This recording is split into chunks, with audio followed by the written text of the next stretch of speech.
અહેમદાબાદ મિત્ર ન્યૂઝમાં આપનું સ્વાગત છે। મોરબીની ઉદ્યોગ નગરીમાં સિરામિક ક્ષેત્ર સાથે જોડાયેલા ઉદ્યોગપતિઓમાં ગેસ સપ્લાય અંગે ચિંતા જોવા મળી રહી છે। ઈરાન અને ઇઝરાયલ વચ્ચે વધતા તણાવ અને અમેરિકા સાથેની વૈશ્વિક રાજકીય પરિસ્થિતિના પ્રભાવને કારણે પ્રોપેન ગેસની આંતરરાષ્ટ્રીય સપ્લાય ચેન ખોરવાઈ શકે તેવી આશંકા વ્યક્ત થઈ રહી છે। મોરબીનો સિરામિક ઉદ્યોગ વિશ્વમાં અગ્રણીઓમાં ગણાય છે અને મોટા પ્રમાણમાં પ્રોપેન ગેસ પર આધારિત છે। અંદાજે 70% કારખાનાઓ પ્રોપેન ગેસથી સંચાલિત છે। સપ્લાયમાં વિક્ષેપ સર્જાય તો ઉત્પાદન પર સીધી અસર થવાની શક્યતા છે। હાલ ઉપલબ્ધ ગેસ સ્ટોક મર્યાદિત દિવસો પૂરતો જ રહેશે એવી ચર્ચા ઉદ્યોગ વર્તુળોમાં ચાલી રહી છે। પરિસ્થિતિને ધ્યાનમાં રાખીને સિરામિક ઉદ્યોગપતિઓએ ગુજરાત ગેસ લિમિટેડની કચેરી ખાતે બેઠક યોજી હતી। બેઠક દરમિયાન હાલની સ્થિતિ, ગેસ સપ્લાયનું આયોજન અને સંભવિત વિકલ્પો અંગે ચર્ચા કરવામાં આવી હતી। સિરામિક એસોસિએશનના પ્રમુખ હરેશભાઈ બોપલિયાએ પરિસ્થિતિ પર નજર રાખી યોગ્ય સમન્વયથી ઉકેલ લાવવાનો વિશ્વાસ વ્યક્ત કર્યો હતો। ઉદ્યોગ સાથે સંકળાયેલા અંદાજે 4 લાખ મજૂરો માટે પણ આ પરિસ્થિતિ મહત્વપૂર્ણ બની છે। જો ગેસ સપ્લાયમાં લાંબો વિક્ષેપ સર્જાય તો રોજગારી પર અસર થવાની શક્યતા નકારી શકાય નહીં। સાથે જ કારખાનેદારોને મહિને મોટું આર્થિક નુકસાન સહન કરવું પડી શકે તેવી ચિંતા વ્યક્ત થઈ રહી છે। તેમ છતાં ઉદ્યોગપતિઓ આશાવાદી દ્રષ્ટિકોણ સાથે સરકાર અને ગેસ સપ્લાયર્સ સાથે સંકલન કરી સ્થિતિ સંભાળવાના પ્રયાસોમાં લાગેલા છે। મંદી અને મોંઘવારીના માહોલ વચ્ચે પણ મોરબીનો સિરામિક ઉદ્યોગ સ્થિરતા જાળવી રાખે અને ઉત્પાદન સતત ચાલુ રહે તે માટે પ્રયત્નો ચાલુ છે। અહેમદાબાદ મિત્ર ન્યૂઝ રિપોર્ટ આરિફ દિવાન સાથે કેમેરામેન માહિર દિવાન, મોરબી। હાલમાં જો સિરામિક ઉદ્યોગની વાત કરીએ તો અત્યારે જે યુદ્ધનો માહોલ સર્જાણો છે અને જે અત્યારે હાલમાં યુદ્ધની પરિસ્થિતિમાં જે નિર્માણ થયું છે, વૈશ્વિક લેવલે જે યુદ્ધ થઈ રહ્યું છે એના હિસાબે જે પ્રોપેન અને નેચરલ ગેસની જે સપ્લાય થઈ રહી છે એમાં અત્યારે વિક્ષેપ ઊભો થયો છે। કારણ કે અમારે કિલનની અંદર ગેસનો વપરાશ થતો હોય છે અને જો કન્ટિન્યુ ગેસ ન મળે તો અમારે ઉદ્યોગ બંધ કરવા પડે એવી પરિસ્થિતિનું નિર્માણ થાય। હાલની અંદર જોવા જઈએ તો પ્રોપેન સપ્લાય કરતી કંપની છે તેમની પાસે 2-3 દિવસનો જથ્થો અવેલેબલ છે। 2-3 દિવસ પછી એની પાસે જથ્થો ખલાસ થઈ જાય એવું અમને જાણવા મળી રહ્યું છે। ગુજરાત ગેસ પાસે પણ 10 દિવસની આજુબાજુ જ સપ્લાય થાય એટલો ગેસ હોય એવું અમને અત્યારે જાણવા મળ્યું છે। તો ગેસ સપ્લાય જો ન થઈ શકે તો અમારે ઉદ્યોગ ના છૂટકે બંધ કરવા પડે। અંદાજિત કેટલા યુનિટ પ્રોપેન ગેસનો ઉપયોગ કરે છે અને હાલમાં શટડાઉન માટેની કોઈ શરૂઆત? અંદાજિત આપણે વાત કરીએ તો 65 થી 70% યુનિટો છે એ પ્રોપેન સપ્લાયનો યુઝ કરે છે અને બાકીના જે વધ્યા 30%ની આસપાસ એ નેચરલ ગેસ એટલે કે ગુજરાત ગેસનો વપરાશ કરે છે। ગુજરાત ગેસમાં તાજેતરમાં જે રાજ્ય સરકાર દ્વારા જે 4.5 રૂપિયા જેટલો અંદાજે ભાવ ઘટાડો કરવામાં આવ્યો છે અને પ્રોપેન ગેસમાં અંદાજે 2 રૂપિયા જેટલો ભાવ વધારો કરવામાં આવ્યો છે। તો પહેલા જે ગુજરાત ગેસ અને પ્રોપેન વચ્ચે અંદાજે 8 થી 9 રૂપિયાનો જે ભાવ ફરક રહેતો હતો એના સીવીના કેલ્ક્યુલેશન પ્રમાણે, તો હાલ આપણે અત્યારે જો વાત કરીએ તો અંદાજે 2 રૂપિયા જેવો અત્યારે ફરક રહે છે। તો આ ગુજરાત ગેસના અત્યારે જે 16 લાખ ક્યુબિક મીટરનો જે વપરાશ હતો એમાં આપણે હિસાબ કરીએ તો 4 થી 4.5 રૂપિયાનો જે ભાવ ઘટાડો થયો તો અંદાજે 65 લાખ રૂપિયાનો ફાયદો થયો છે। સામે પ્રોપેનનો જે વપરાશ હતો તો અંદાજે 55 લાખ ક્યુબિક મીટરનો વપરાશ હતો। તો 55 લાખમાં જે 2 રૂપિયાનો ભાવ વધારો થયો છે એના જોઈએ તો અંદાજે 1 કરોડ રૂપિયાનું જે છે નુકસાન થયું છે।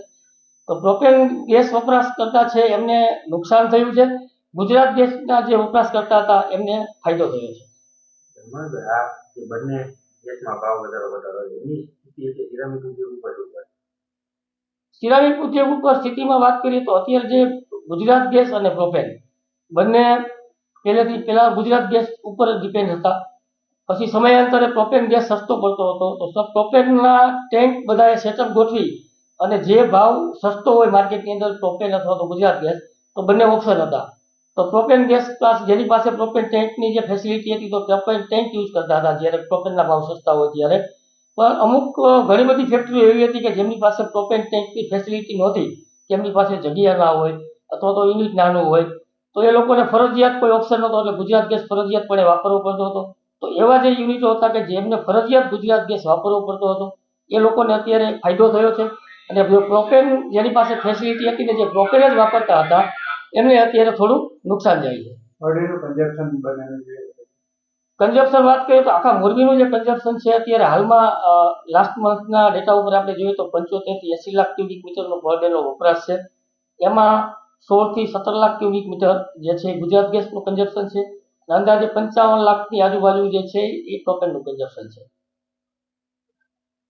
ગુજરાત નેચરલ ગેસમાં જે ભાવ ઘટાડો કરવામાં આવ્યો એ તકે અમે મુખ્યમંત્રી શ્રી ભૂપેન્દ્રભાઈ પટેલ, ઋષિકેશભાઈ પટેલ, મંત્રી શ્રી કૌશિકભાઈ વેકરિયા, મંત્રી શ્રી આપણા કાંતિભાઈ અમૃતિયા અને તથા જે આપણા જીએમડીસીમાં જે હમણાં જ નવા નિયુક્ત થયેલા એમડી મેડમ શ્રી અવંતિકાબેનનો અમે આ તકે ખૂબ ખૂબ આભાર વ્યક્ત કરીશું તમામ સિરામિક એસોસિએશન વતી, સિરામિક પરિવારો. જે ગેસ વસ્તુનો વપરાશ થાય છે એના ભાવમાં ભાવ વધારો અને ઘટાડો બંને આવી છે. તો આની અસર મોરબી સિરામિક ઉદ્યોગ ઉપર પડે ને અત્યારની સિરામિક ઉદ્યોગ ઉપર? હાલમાં જો સિરામિક ઉદ્યોગની વાત કરીએ તો ગઈકાલે ગુજરાત ગેસ દ્વારા 4.5 રૂપિયાનો ભાવ ઘટાડો કર્યો છે. તે માટે અમારી એસોસિએશનની અવારનવાર સરકારશ્રીમાં રજૂઆત હતી. તો અમારી રજૂઆતને ધ્યાનમાં લઈને સરકારશ્રીએ જ્યારે 4.5 રૂપિયાનો ભાવ ઘટાડો કર્યો છે ત્યારે આ તકે અમે રાજ્ય સરકારનો ખૂબ ખૂબ આભાર વ્યક્ત કરી છીએ. પરંતુ સામે જોવા જઈએ તો જે IOCL, BPCL, એજિસ, રિલાયન્સ આવી જે કંપની જે ગેસ સપ્લાય કરે છે તેને 2.5 રૂપિયાનો ભાવ વધારો કર્યો છે. 2 રૂપિયાનો વધારો કાલે કર્યો હતો અને 50 પૈસાનો ભાવ વધારો 3 દિવસ પહેલાં કરેલો હતો. તો 2.5 રૂપિયાનો ભાવ વધારો થયો છે. એના હિસાબે અમારા ઉપર દૈનિક 1,40 લાખનું ભારણ વધ્યું છે. ઓલરેડી અમારી આની અંદર અમારી પડતર કોસ્ટ ઊંચી આવશે. અને સામે જે લોકો ગુજરાત ગેસનો વપરાશ કરે છે તે લોકોને 4.5 રૂપિયાનો ફાયદો થયો છે.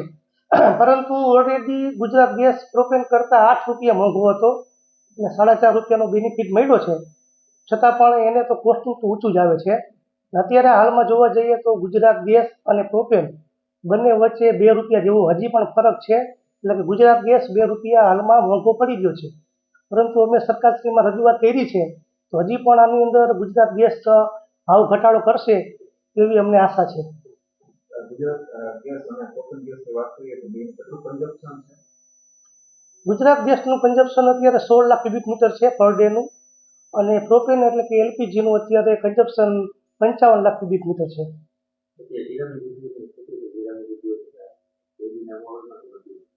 અત્યારે હાલમાં સિરામિક ઉદ્યોગ ભયંકર મંદીનો સામનો કરી રહ્યું છે. કારણ કે જે એક્સપોર્ટ અમારે થવું જોઈએ એક્સપોર્ટમાં 10% ગ્રોથ હતો પણ છેલ્લા 2-3 વર્ષથી આ યુદ્ધનો માહોલ ને આ વોરની પરિસ્થિતિના હિસાબે એક્સપોર્ટમાં કંઈ ગ્રોથ જોવા મળતો નથી. 20,000 કરોડનું જે એક્સપોર્ટ અમારું થાય છે એટલું અમે જાળવી રાખશું. પરંતુ જે ગ્રોથ થવો જોઈએ તે એક્સપોર્ટમાં ગ્રોથ જોવા મળતો નથી. અને અમારે વોલ્ટાઇલ્સની અંદર 200થી વધુ યુનિટો બંધ થઈ ગયા છે. આપણે અવારનવાર પત્રકાર મિત્રોને જાણકારી આપેલી છે કે 200 યુનિટો અમારા જે નાના અને જે જૂના યુનિટો હતા તેને અમારે બંધ કરી દેવા પડ્યા. કારણ કે એની પડતર કોસ્ટ બહુ ઊંચી આવતી હતી એટલે માર્કેટની અંદર એ સસ્ટેનેબલ ન થયા એટલે એને બંધ કરી દેવા પડ્યા.